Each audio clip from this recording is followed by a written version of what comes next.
Okay, so I am showing 11 o'clock Mountain Time, my time. So let's go ahead and get started. I'm super excited about this topic today.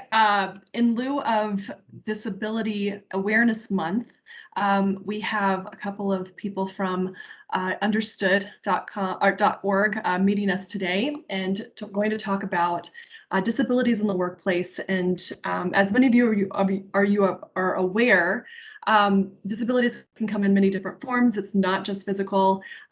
Claire is going to be walking us through that today. So without further ado, I'd like to introduce Claire Odom.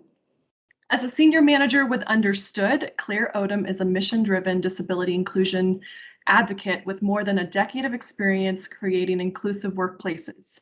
She started her career as a job coach and a job developer, working closely with job seekers and employment partners to create lasting employment outcomes for people with significant intellectual disabilities. After earning her MS in social work from Columbia University, Claire joined the Understood team in 2018 to develop and oversee Understood's workplace efforts, including Inclusive Careers Cohort. So Claire, welcome. We're so excited to have you here, and go ahead and take it away. Thanks so much, Natalie. So yes, as Natalie says, my name is Claire Odom. I work with Understood. Our mission is to shape the world for difference. And as part of that mission, we work to shape workplaces to be inclusive and supportive of people with disabilities. And those people include me. I am a person who has ADHD and an anxiety disorder. And I am really dedicated to this world of inclusion. I have seen the benefits firsthand of having more inclusive workplace, and I'm really excited to share just a little taste of what it is we do with you folks as well.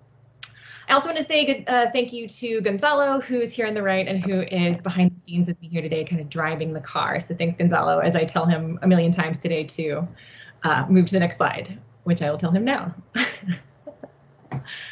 So let's dive right in. Here's our agenda today. We only have about an hour. We'll have a little bit of time for questions at the end, a lot to cover.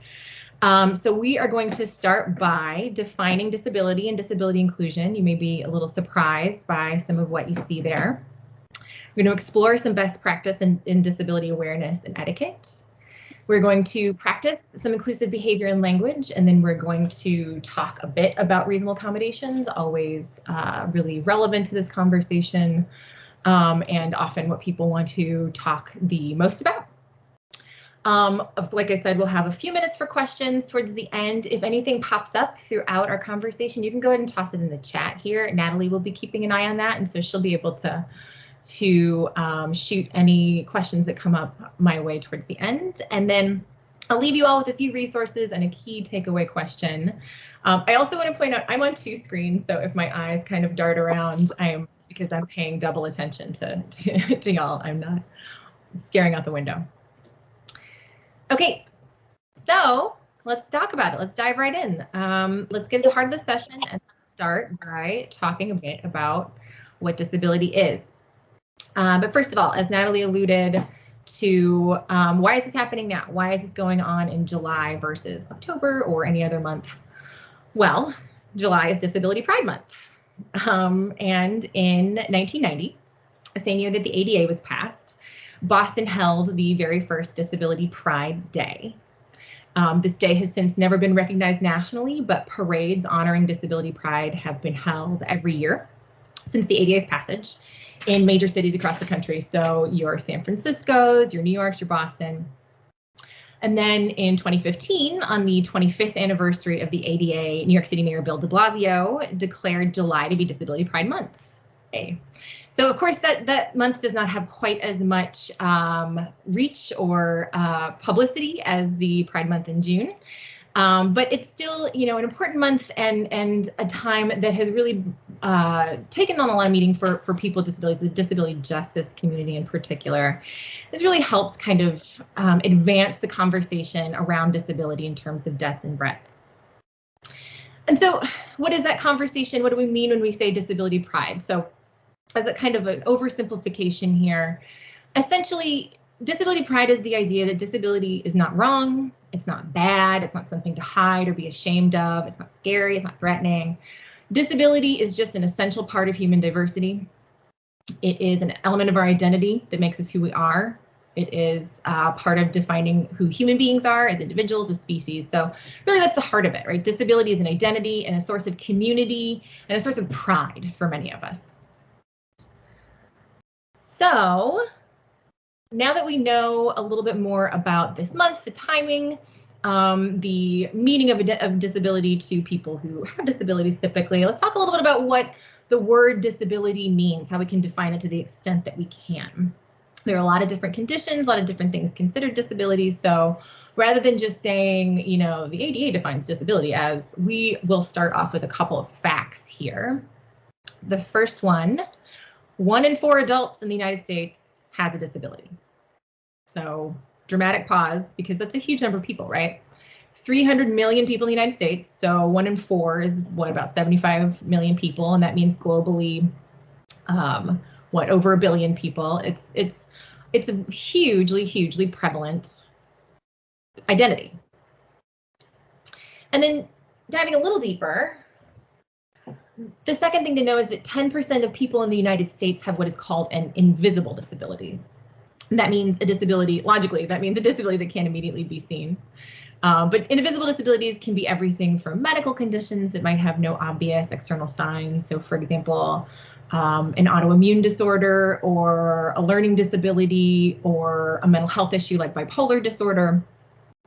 The other thing to note about invisible disabilities is, and also about all disabilities, is that if 10% of people in the country have an invisible disability, if 1 in 4 people in the United States has any sort of disability, then right now you are certainly working with, interacting with, working alongside a lot more people with disabilities than you know.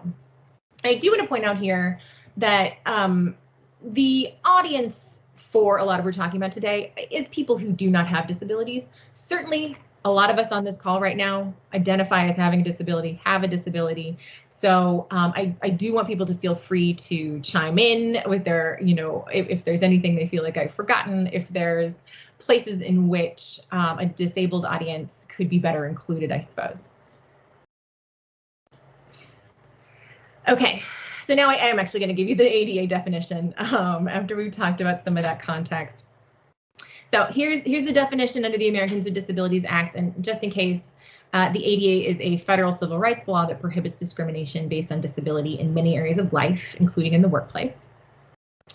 And the ADA definition is useful as a starting point because it helps us think about the scope of what falls underneath the term disability. So the ADA considers someone to have a disability if they have a, quote, physical or mental impairment that substantially limits a major life activity. So a couple things to pull out here. The first is a major life activity. What does the ADA mean by major life activity? Well, these are things like eating, like breathing, but also things like working and performing the tasks of daily living. And what it means by substantially limits, this other bolded section here, is that the impairment, the disability limits a major life activity compared to most people in the general population. So this definition isn't so much about severity of the disability as it is about the impact a condition has on your functioning, on how you interact with the world. And then another thing to note here, there's no minimum time frame that an impairment has to last in order to be considered substantially limiting or substantially limiting a major life activity. Short-term, long-term impairments, they're both considered to be disabilities. And so with that, we can look a little bit about what falls, or I'm sorry, look a little closer at what falls underneath this definition. Here's a list. Of course, there is no comprehensive list, as you probably already gathered from what we've discussed. Disability is a hugely broad term, a big umbrella. But the ADA does offer some guidelines for what is considered to be a disability under the law. And the thing to notice about these guidelines is that they are pretty broad. So over here on the left, we have vision, hearing, mobility impairments, developmental disabilities, including autism spectrum disorder, emotional and mental illness, chronic health conditions, specific learning disabilities, and then this broader category, this invisible disabilities, which again, we define as those disabilities that can't immediately be seen. And includes a lot of these other disabilities, right? That an invisible disability encompasses a lot of these other things that you're seeing here on the screen. The definition also includes episodic impairments and those in remission. Things like epilepsy, hypertension, asthma, diabetes, bipolar disorder, cancer that's in remission, prior heart attack. So the definition covers a lot of things, and some of those things may be surprising. You may not have previously considered that some of the things that we've discussed would be technically defined as a disability. The last thing to notice is that many of the things on this list aren't necessarily something that you were born with, right? So even just this first one, vision impairments, plenty of people are born blind or born with vision impairments, but a lot of us develop such things later in life. So it's not a fixed kind of category, right? Disability isn't something that, you know, you either are or you aren't. People can move in between the two identities throughout the life course. In fact, more than 1 in 4 of today's 20-year-olds will become disabled before reaching retirement age. So it's a lot of people, right? So I want to pause here. That's, you know, kind of the first big information dump of the day. And I wanted to see if folks could just chime in the chat. Is there anything about this list or about this definition or about this discussion so far that has surprised you? Is there anything that you're surprised to see included as a disability or anything definitional? You want to just weigh in the chat. I'll give 30 seconds.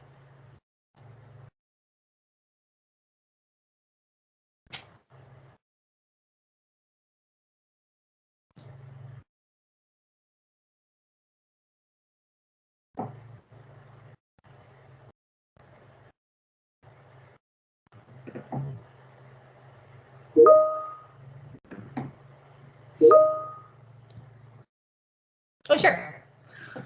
So yeah, I'll pause. An example of a disability that is invisible. So yeah, anything that you can immediately see. So for instance, if a person has epilepsy, that would be an invisible disability. That's something that you can't tell by looking at a person. Often you'll see the dichotomy being off the physical disability versus invisible disability. That's not quite perfect, but an invisible disability is really, the term is intended to help us think about the fact that a lot of people are experiencing disability day to day, navigating the world with a disability day to day without us, external audiences, being able to see that just by meeting them and looking at them. Yeah, hypertension is surprising.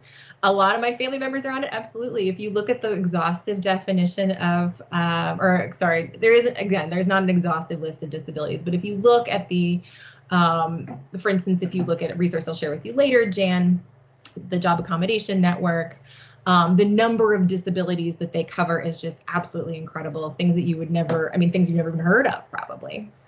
Yeah, prior heart attack, lots and lots and lots and lots of things. Okay.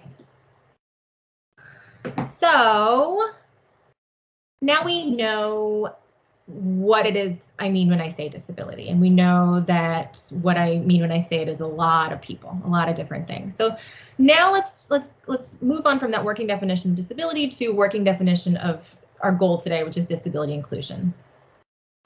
This is what we're aiming for in a workplace that is inclusive of people with disabilities. So back to the ADA for a little bit. When it comes to disability inclusion, the ADA gives us a baseline for what employers have to legally give us, right? So it prohibits employers from discriminating against qualified individuals with disabilities in all aspects of employment. It requires employers to provide reasonable accommodations to workers with disabilities. We'll come back to that. We'll talk a little bit more about reasonable accommodations towards the end. But this can include things like specialized equipment, modifications to work environment, adjustments in work schedules, lots of different things. The law also prevents employers from retaliating against employees who exercise their rights under the ADA. And it requires employers to keep all medical records and information confidential and separate from personnel files. So that's probably only of interest to our HR audience here, but it is a provision of the ADA. Can't keep information about your disability disclosure in the same places as your other personnel files. So the ADA is an incredible piece of legislation. It was a huge landmark piece of legislation that allowed people with disabilities access and rights that, never had before.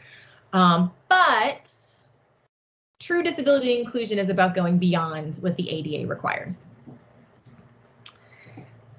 So at Understood, we ask that inclusive workplaces move beyond compliance all the way to this concept of workplace inclusion.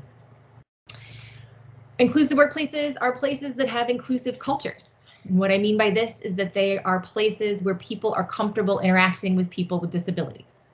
There's openness, there's respect, there's awareness and acceptance of the fact that disability is part of the human condition. There is a celebration that disability is the part of the human condition. And you can see this comfort and awareness in the way people in these work environments think about things. You can see it in their actions and their words. And then, of course, you can see it in company policies and practices. You can also see it in how well difference is accepted and supportive. So our point of view here is that in inclusive workplaces, flexibility is the norm. Let's talk a little bit more about that. What do we mean by supporting difference? Well, inclusive workplaces allow for different ways of being productive, thinking and processing, interacting and communicating. What does that mean? Inclusive workplaces allow for different ways of being productive. This means that we're not asking you to lower standards. We are not asking you to offer special treatment to people with disabilities. It's about allowing everybody to work in the way that works best for them.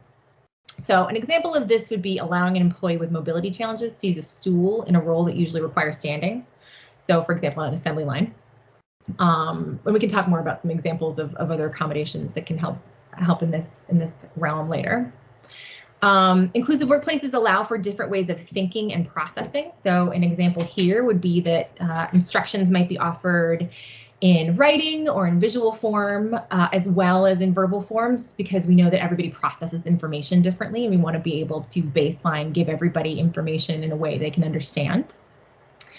And inclusive workplaces also allow for different ways of interacting and communicating. So here an example would be, not everybody collaborates best by talking things out.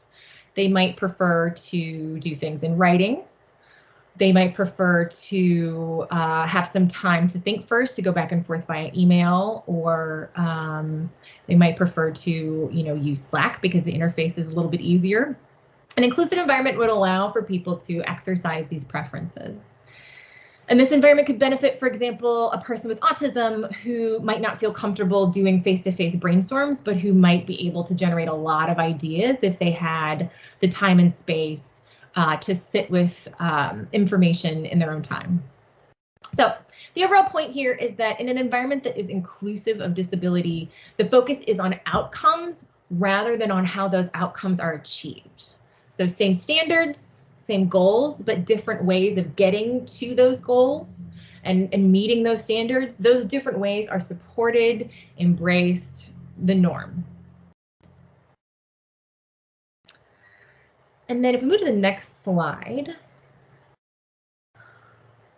a final thing that's really important to understand about the concept of disability inclusion here is that an inclusive culture isn't just something that benefits people with disabilities, employees with disabilities. Our belief and what we've seen demonstrated in the work that we've done with employers for many years is that disability inclusion benefits everybody. Disability inclusion supports employees with and without disabilities, and it does so by creating this environment that allows for different ways of thinking and working. Again, we all do things differently, and an inclusive culture allows for that flexibility so that we can be our most productive. Inclusion also creates an environment where people can disclose without fear and do their best work. So backing up a little bit, disclosure is the word that we use when someone shares that they have a disability in an official way in a workplace. So they disclose their disability often to their manager or to HR. Now, people with disabilities often don't disclose because they fear that they'll be treated differently or discriminated against or considered less competent. Right? And this may resonate with some people who are on the call right now, but Many people with disabilities might think that if they need to ask for an accommodation that they need, they're going to be thought of as being a problem or as asking for preferential treatment. If a person has an invisible disability, then they might be afraid that their boss or HR person just won't believe them or won't take their request seriously. And then people who become disabled, so for example, through injury or illness, people who become disabled may worry that they're going to have to hide that disability at work out of fear that they will lose their jobs or not be taken seriously or lose some of their status in the organization. So an environment where people can disclose their disabilities without fear, that environment supports anybody who has a disability and anybody who might develop a disability, which you may have noticed from our conversation thus far is literally all of us. An inclusive environment is a place where people don't have to fear being discriminated against and where they feel comfortable asking for any reasonable accommodations and any supports that might benefit them, that might make them more productive. And then finally, this last point here, disability inclusion helps match the right people with the right jobs. And what I mean by this is that an inclusive environment, an inclusive process, it really opens up the talent pool. When a workplace is inclusive of disability, it makes sure that employees and candidates are hired and promoted for their skills and for their talents, and that they're not being overlooked because of their disability. It also ensures that barriers that might be unwittingly, accidentally excluding people with disabilities before they even get in the door, before they even get hired, those barriers are eliminated or reduced. So thus we have the most qualified people in the right jobs, and thus we have a work environment that's better for everybody, right? So now you know what it is. You know what we mean when we say disability. You know what we mean when we say disability inclusion to a certain extent. So what are we asking you to do? How do we create a workplace that is truly inclusive of disability, truly supportive of difference? One of the really powerful things that you as an individual can do is to practice disability awareness and etiquette in your everyday, in your workplace, as a manager, as a coworker, at every level of an organization. And so that's what we're going to talk about now. We're going to do I'm going to go over a few skills, a few behavioral tips, tricks, and then we're going to have a chance to maybe not practice, but analyze a scenario. So, okay. So the first major point here, the biggest challenge for people with disabilities in the workplace is often not the disability itself. Instead, it is often other people's lack of knowledge, and in some cases, lack of experience or comfort interacting with people with disabilities, supporting people with disabilities in the workplace. There are also a lot of assumptions about what people with disabilities can and can't do, their limitations, their capabilities, the type of work that they're going to do, the places within the organization that they can and should work. And then I also want to add a third thing here. There's also a major fear, and I'm curious to hear if this resonates with folks on the call, but there can be a big fear of, on the part of a person who does not have a disability, of saying the wrong thing or doing the wrong thing or putting their foot in their mouth. Sometimes managers or colleagues are so afraid of saying the wrong thing that they end up not saying anything at all to their employees with disabilities. And that is, I would say, more damaging than saying the wrong thing, right?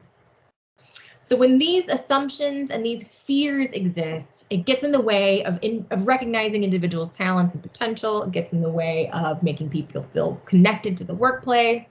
It gets in the way of productivity.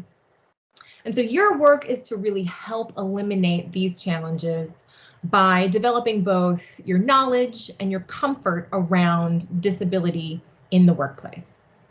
So how do we do that? Okay. So to start, here's a bunch of tips. We're going to go through these one by one. I'm going to give you a little bit more context. Then we're going to talk a little bit more about some behavioral tips. But so the first thing here, avoid making assumptions about what people with disabilities can and can't do. This is simple, it's powerful, it's often easy to not realize you're making these assumptions. So I am also kind of asking for, awareness some self-analysis.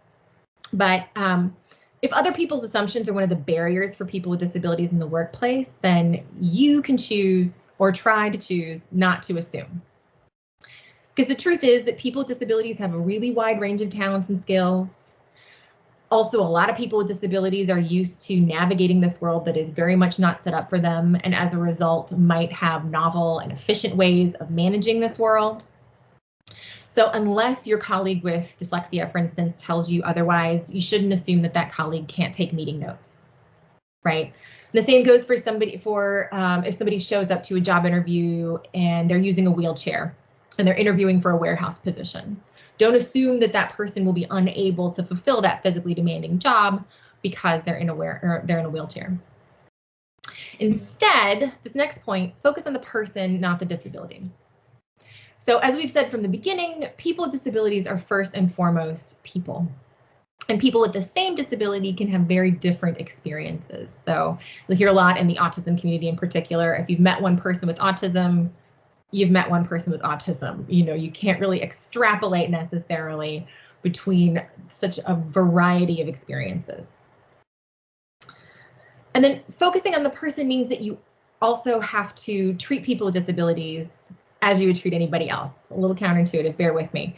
Whichever way you get to know your coworkers normally, presumably welcoming them with politeness, with respect, that's how you should treat coworkers with disabilities. And the classic example is if you typically shake hands with the person and you happen to meet somebody who does not have a right hand, it's okay to still extend your right hand. That person will have an adaptive approach to shaking your hand. They may use their left hand. They may ask for an elbow bump, but treat people with disabilities as you treat anybody else. And this next point is really important. To the extent that you can, be aware of your own biases and fears. This links up with that first point I made, and also, you know, nobody's perfect. We live in a society that prioritizes, quote, able-bodied people. You can see this reflected, for example, in how many physical spaces are not accessible for wheelchair users, or in how many websites are inaccessible to people who have vision impairments. We've all grown up in this culture.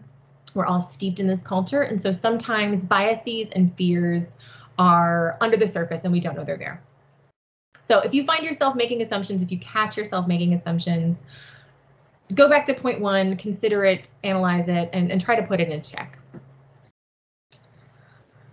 Next, we ask that you keep in mind that you will not always know that a person has a disability. So this is hopefully a point that's already been kind of hammered home during our discussion today. But because you don't always know if somebody has a disability, although also in part just because it's kind of good human practice, it's really important that you always practice disability awareness and etiquette. It's important that we're always thinking about the ways in which we can better accommodate people, their thinking styles, their working styles, et cetera, because you never know if the person that you're working with has a disability that would benefit from accommodation. And then finally, again, counterintuitively to all of the above, perhaps, but we also encourage you to just relax. It is okay if you make mistakes. Everybody makes mistakes. I have said completely, foolish things.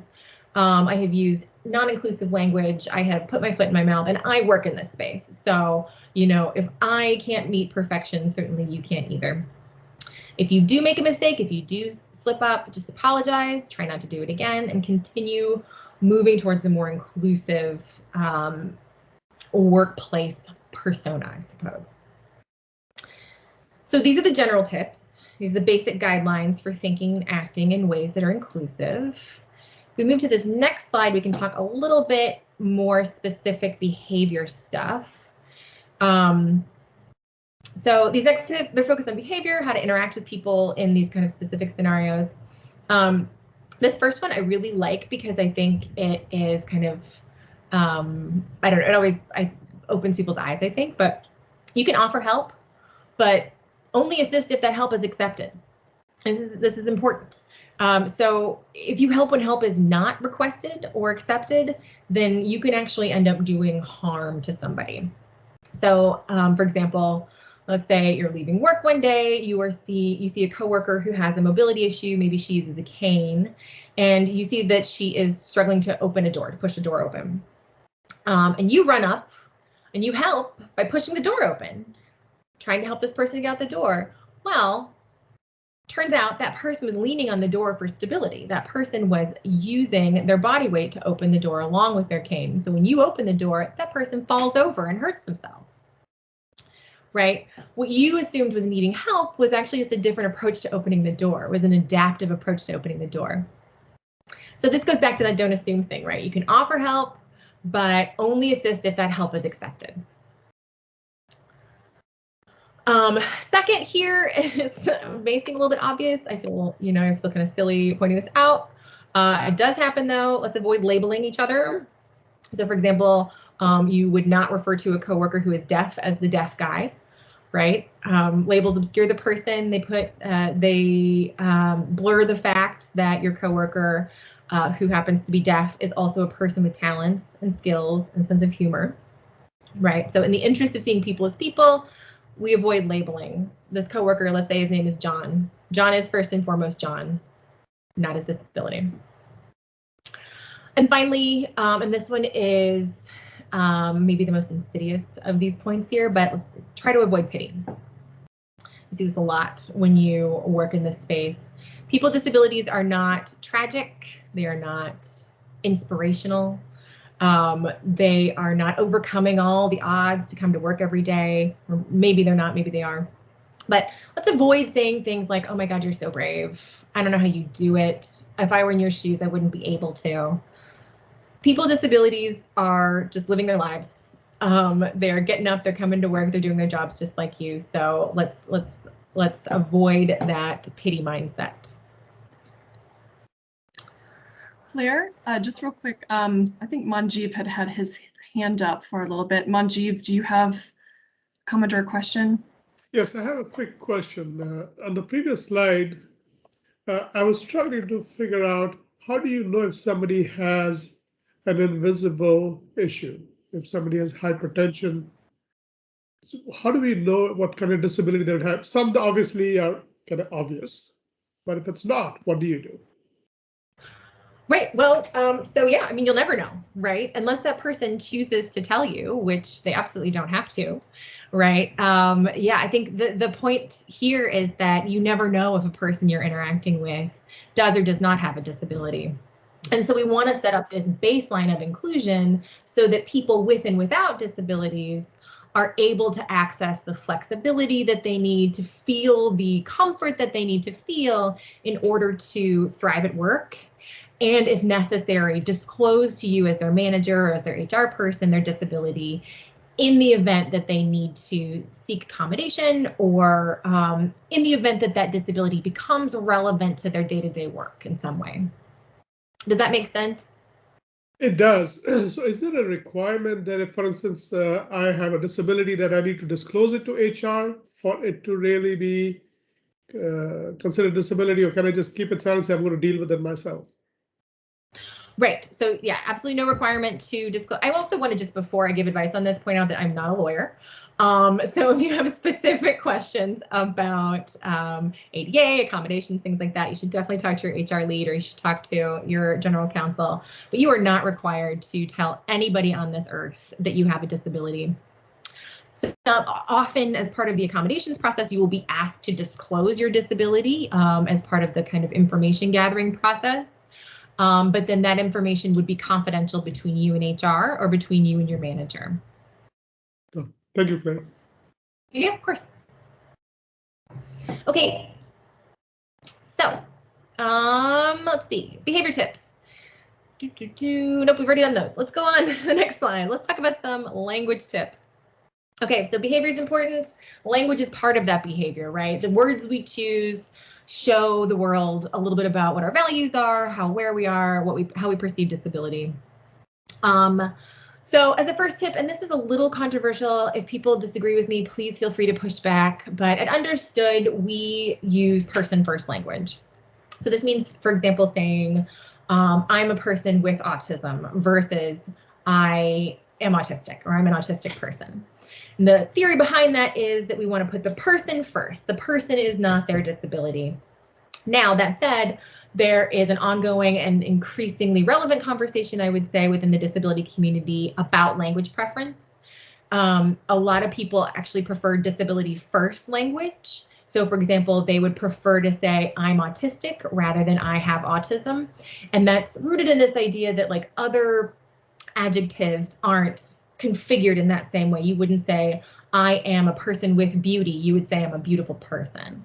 So, you know, the logic is that you are stigmatizing the term or the concept of autism by using person first language. So it does get complicated. Maybe that was too complex of an explanation. I'm sorry if it's confusing to people.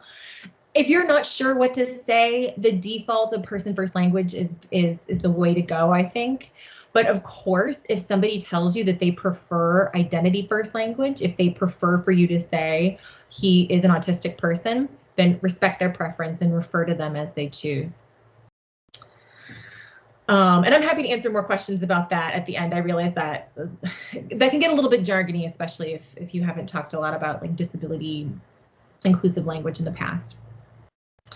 The second tip here is to avoid negative or victimizing language. This goes back to that last point we made in the last slide about like no pity. But it's easy to accidentally say stuff like this. I'm sure I've done it myself in the not too distant past, but we want to avoid phrases like he suffers from MS, or he's afflicted with autism, or he's wheelchair bound. Like these things are victimizing. They have a negative connotation. And we instead just want to say he has X disability. Easy as that. And then finally, this sort of goes without saying, please don't use slurs, especially in the workplace. It does get a little trickier than you might think, since a lot of what is preferred and accepted has changed over time. So let's go to the next slide. We can talk about a couple of specifics. So this is our say this, not that chart. It can be pretty handy for guidance. It's a little short. This could get, there's many more points about language that we could get into, but here's the quick and dirty here. First one, we say person with a disability or just person with a physical disability. We don't say handicapped. Handicapped is just an antiquated term. It's no longer really in use. And again, this uses that person first language that I just talked about. We say a person who uses a wheelchair or a wheelchair user. We don't use wheelchair bound. We certainly don't use crippled. Wheelchair bound, an example of kind of a negative, victimizing language, implies kind of helplessness. So we don't use that term. Next, we say mental illness or emotional disorder. We definitely do not say crazy, nuts, or insane. It's also a lot of people in the disability space will ask that you don't use these words on the right, like as kind of slang for a situation that's really incredible either. It's a very hard habit to break, but you know, best practice is to stick to words like wild or oh, incredible or unbelievable. And then finally, we say cognitive disability, intellectual disability. We don't say slow, and we would never ever use, of course, the R word. I don't even feel comfortable having it here on the screen. So we can go ahead and move to the next one. Okay, so now we're at a practice point. We're going to take a little bit of time to practice with some of this language, some of these tips. So this next slide will give us a little bit of guidance for that. But in just a moment, we're going to look at a fictional scenario, depicting an interaction between an employee with a disability and 3 colleagues. While I read the scenario, I want y'all to think about and try to identify first which behaviors are inclusive, which behaviors are not inclusive and might be motivated by assumptions, lack of knowledge, whatever else, whatever pitfalls we previously discussed. And then what could be done differently to be more inclusive? So those are our 3 things. Don't worry, you're not going to be graded on this. You won't be shamed if you say an answer that other people don't agree with. It's fine. Okay. So keeping those questions in mind, let's move over here to the scenario, which I'm going to read for you. So here's Frank, and he works with Mike and Louisa, as well as his manager. Frank takes slightly longer breaks than average during his shift. He has fibromyalgia, which can cause him pain and severe fatigue. The breaks help him manage his symptoms. He hasn't told anybody about his condition except his supervisor, who has agreed that the breaks are reasonable. So Frank keeps hitting his productivity targets, so he's doing fine. Two colleagues, Mike and Louisa, have been gossiping about Frank and his breaks. They've noticed that the supervisor doesn't seem to mind these frequent breaks. So the next time they see Frank head over to take his break, Mike says to him, "Must be nice to get an afternoon nap. Don't worry, I'll keep things running for you over here." And Louisa laughs. Frank smiles and continues on to the break room. So I'm hoping folks can weigh in the chat. Let's do one at a time, these questions here. I'll put 1 minute on the clock for people to weigh in. What did Frank's colleagues say or do that was inclusive? And this, of course, includes his manager. What is an inclusive practice that we see at play here? 1 minute on the clock.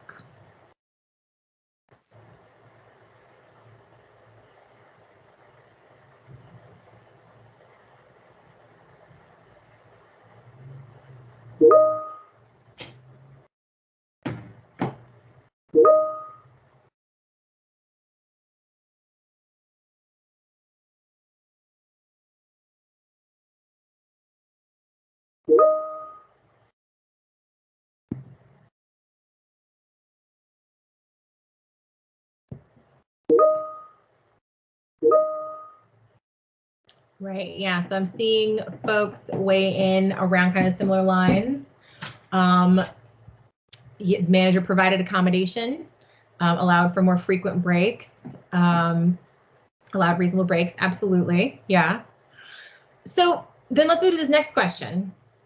What's the problem here? What did Frank's colleagues say or do that was not inclusive? And this is probably a little, might be a little obvious, but go ahead and pop it in the chat. What do you think was not inclusive?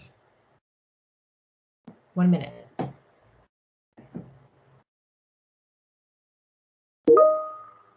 Mm-hmm.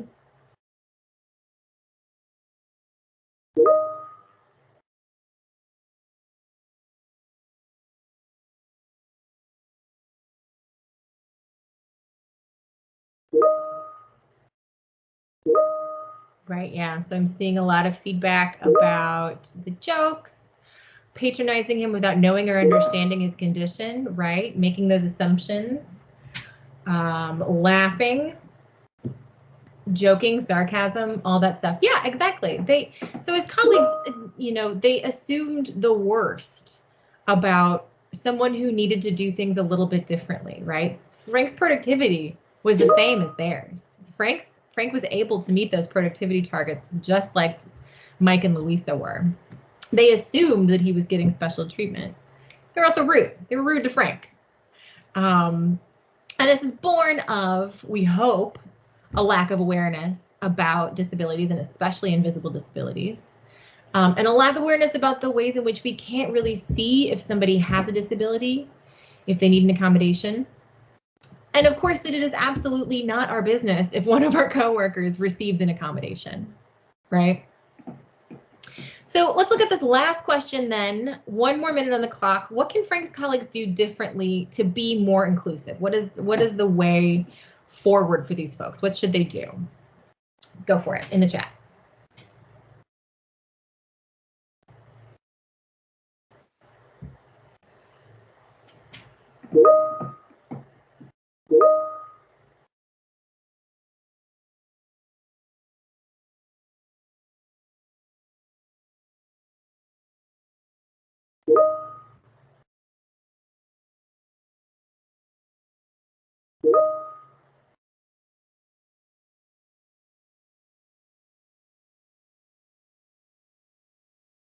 Right, absolutely.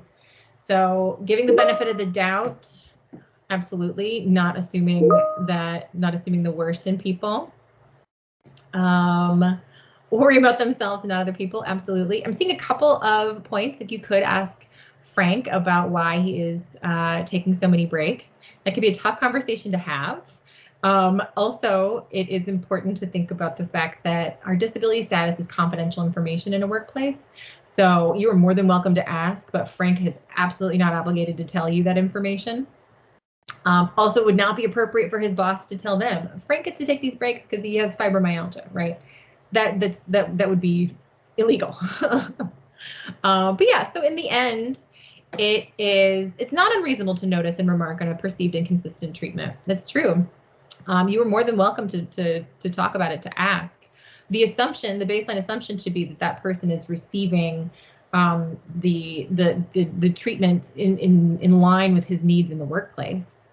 And in an inclusive workplace, we're hoping that everybody's pretty open about their accommodations, right? That they have disclosed to their coworkers, that they are telling folks about the accommodations that they receive, and that everybody feels comfortable talking about and asking for them. However, supervisor would not be able to share that information with other folks within the organization. It would be up to Frank if he willingly wanted to disclose that stuff if somebody came up and asked. Okay, so there may be a lot of questions that kind of go back and forth about the appropriateness of asking people those questions, and we can come back to that during the Q&A section. Although we are quickly running out of time, so I want to make sure that we move on to reasonable accommodations, because this is often a big part of what people want to talk about when we talk about disability inclusion, and it has been alluded to elsewhere. But this is our last thing, our final topic for the day. So let's go back to the ADA again, the root of a reasonable accommodation law. Employers are legally required to provide reasonable accommodations to people with disabilities who need them. The ADA defines an accommodation as any change, adjustment, or modification to a job or work environment that allows an individual with a disability to apply for a job, perform the essential functions of the job, or enjoy the benefits and privileges equal to employees who do not have a disability. So I think a lot of folks don't realize accommodations do extend to the application piece, and they go all the way to stuff like allowing for accommodations so people can attend employee appreciation lunches and things like that. As I mentioned earlier, accommodations can include specialized equipment, modifications to work environment, adjustments to schedule. So let's look at a couple more examples here. We have a couple pictures to guide us. So what do I mean practically when I talk about accommodations? They're basically things that allow people with disabilities to operate on an even playing field. They're not intended to provide an advantage. They allow people to do their jobs. Frank didn't get more break time. He broke up the same amount of break time into smaller chunks so that he could manage his disability. A few other examples over here on the left, we have a person who has a vision impairment using text-to-speech software on their computer. So the software reads aloud the on-screen text, which then lets her do her job as a paralegal. You'll also notice that she has a service animal with her, just in case everybody on the call isn't totally aware of service animals. When they are with their person, they're working, and we aren't supposed to pet them, right? In the middle, we have a person who is much more of a visual thinker than a words guy. So maybe he has a learning disability like dyslexia, and reading information it can be really difficult for him. So the accommodation here is that his manager prepares materials for him in alternate format. So maybe graphs, or maybe a quick video, or a recording of their voice. And then over here on the right, we have a woman with diabetes who's checking her insulin pump, and her accommodation is much like Frank's. Her manager has worked with her to build in breaks so she can check her blood sugar and take her medication and stay safe at work. So as I said, move to the next slide, reasonable accommodations level the playing field. A few more key points. Accommodations should be made available, like I said, to both employees and job seekers. A lot of folks forget the job seeker piece of the puzzle, but that means that when someone comes in as a candidate, they should also be offered accommodations. And it's as simple as saying, do you need an accommodation as part of the application process or interview process? An example could be someone might need a sign language interpreter to attend an interview. Or somebody who maybe is a wheelchair user might need to do an initial interview over video rather than coming in because an office space might not be accessible at the time. The next point here, many employees with disabilities don't need accommodations, right? Some people do, some people don't. Don't assume that just because a person uses a wheelchair that they will need a reasonable accommodation in the workplace. And then this point's important. Accommodations are generally not expensive. This is a concern I probably hear most often when I talk about reasonable accommodations with people. The idea is that, oh my God, I'm gonna have to build this ramp. I'm gonna have to do all this work on my building. It's gonna be so expensive. I need to get a grant to do it. Many accommodations are free, and the vast majority of accommodations cost less than $500. So when I say vast majority, I mean like 80% cost less than $500. There's often a range of what's available, and there's usually a reasonably priced option. And we'll talk at the end about a really helpful resource if you want to look more into like some accommodations that might be useful to you or your team. And then finally, accommodations are often really easy to provide. Screen reading software that's low cost, it's often free, easy to implement, right out of the box. Modified schedule, basically free, very easy to implement depending on your work environment. Again, askjan.org, which we'll talk about at the end of our presentation. Incredible wealth of information, grouped by area of need and by disability. And yeah, like an additional resource here for sure. Okay, so I kind of blasted through that reasonable accommodations piece because we only have 10 minutes left. Let's talk about these quick takeaways. I want to make sure we kind of cement a little bit of learning, and then we'll stop for some questions, okay? So people with disabilities, key takeaways here. Let's review. We have learned that people with disabilities are first and foremost people. You've met one person with a disability, you've met one person with a disability, right? Next, the definition of disability is extremely broad. It includes visible disabilities, it includes invisible disabilities. You may not know somebody has a disability, and they are under no obligation to tell you. Next, the biggest challenges people with disabilities face in the workplace are often others' assumptions and lack of knowledge. So let's be aware of our fears, be aware of our biases, and keep building our knowledge and comfort interacting with people with disabilities and not assuming, right, when we meet somebody. Next key takeaway, support difference by practicing inclusive behavior and using inclusive language at all times. You don't know who may have a disability, as we discussed 1,000 times today. So it's important to practice that baseline good disability awareness, good etiquette in general, so you aren't unintentionally excluding people. And then finally, reasonable accommodations, they're great. They level the playing field. Employees and job seekers alike should be given the opportunity to ask for them. And many accommodations are easy, cheap, almost often free to implement. Okay, so that was my blast through. We have 8 minutes left. I need like 1 minute at the end to share a couple resources, but do we have any questions? People can either type in the chat or unmute themselves. So Claire, my name is Glenn. Thank you very much for this. While we're waiting on people to type in some questions, I'm gonna steal the screen for a split second and just show people one of the resources that we have internally, which is a new resource. So for those for our ECC employees, this is on EchoNet on the Human Resources page, and it's the Disability Accommodation Request Form.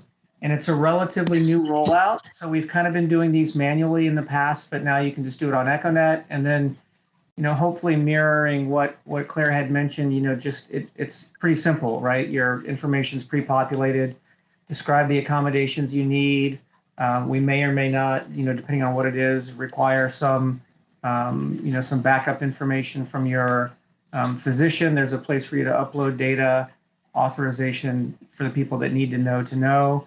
If you just need equipment, like you want 2 monitors because you want 2 monitors, or you want a stand-up desk because you want it, you don't use this form, but you would use this form if you needed, you know, a schedule accommodation or some special equipment to accommodate a disability. We've never really had a problem internally. People kind of get what they ask for, but the reason we implemented this is because under the Affirmative Action Plan guidelines, because we are a federal government contractors, we are required to have a little bit more formality in how we track it.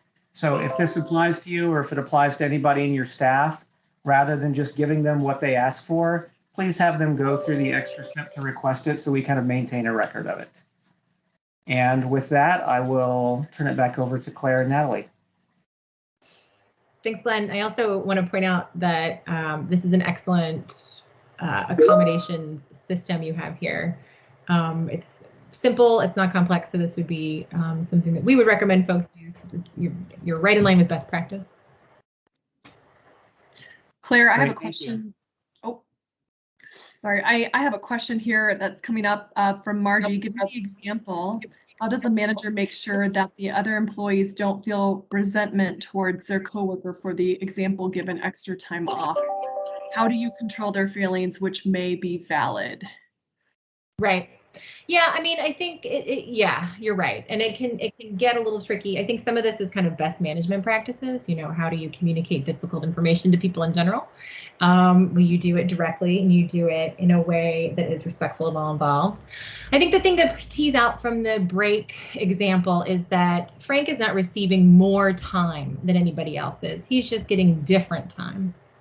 So if there's a group huddle, you are more than welcome to say, you all might notice that Frank is taking some break schedules a little bit differently. Don't worry, he's not taking any more time than you. He just has to split it up a little bit. So, all right, great. Thanks, everybody. Next item. You know, I think, you know, you're limited in what you can say legally, and I would absolutely encourage managers who have to have this type of conversation with their teams to go work with their HR team to craft the messaging, just to make sure you don't accidentally end up sharing what would be personal information about an employee with the whole team. But it is okay to say, you know, this is the way things are. Frank gets this. He's not getting more than you. He's not getting less than you. The end, right? You definitely don't want to say he's receiving an accommodation, because that would be in effect disclosing that he has a disability to your team. But again, I would craft that messaging with your HR team just in case. But communicating around it is fine. You are allowed to do that for sure. Great. I do want to just point out real quick that we do have ADA courses within Talent LMS. I believe it is a part of a requirement for the managers to take that training. But if you're interested in just assigning or self-assigning that course to you, you can go to the course catalog in Talent LMS as well, just as a side note. Okay, so next question, along the same lines from Brent, is the fibromyalgia case, in the fibromyalgia case, how should the supervisor communicated to the team to preempt the appearance of special treatment or inconsistent leadership expectations? I know you kind of answered that, but yeah. No, I mean, yeah, I'm happy to. I also I understand the kind of anxiety about this, right? You know, if you've ever managed a team, especially like a team of folks who have like really limited lunch breaks or have limited flexibility, you know, you want to make sure that people don't perceive special treatment, because it can really erode trust. So again, I would just in case craft the messaging with HR if that's at all possible.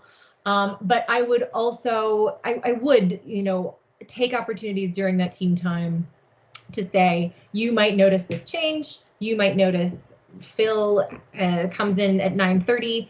He needs this new schedule, and while everybody else is coming in at 9, he'll be coming in a little bit late for the foreseeable, but he'll be working a little bit later to compensate for it. Or, you know, just giving the information, giving the lay of the land, but people don't really need to have the full context of it, right? They don't need to know any of the HR processes underlying it. And again, when you have that culture of support, when you have that culture of inclusion, people are going to see flexibility and they're not going to say, that's not fair. I want that, because they're going to have it too, right? The idea is that everybody has access to the maximum amount of flexibility that they can in order to be as productive and connected to their work as possible.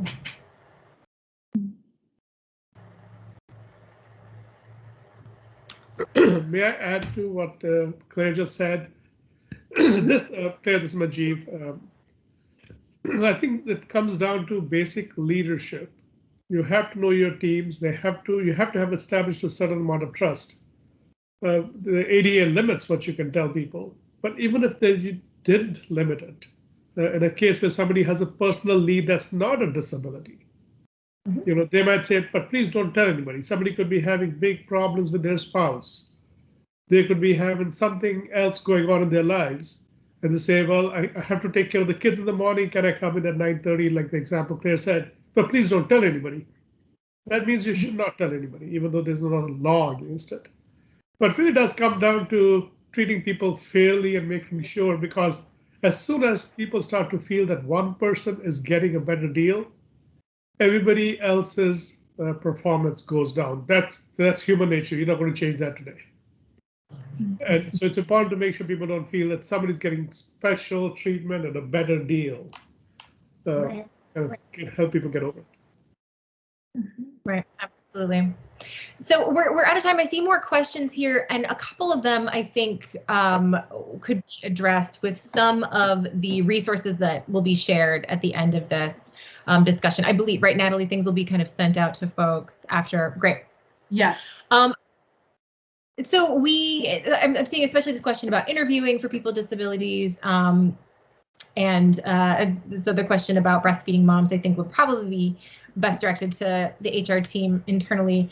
But so you'll receive a list of possible resources here after this, including a link to our free online training with understood.org. So we have an inclusive interviewing training. We also, I'm also happy to, I can dig in and see if we have some other resources that I can share, because that is like a whole nother training. Inclusive interviewing, it's one of my favorite things.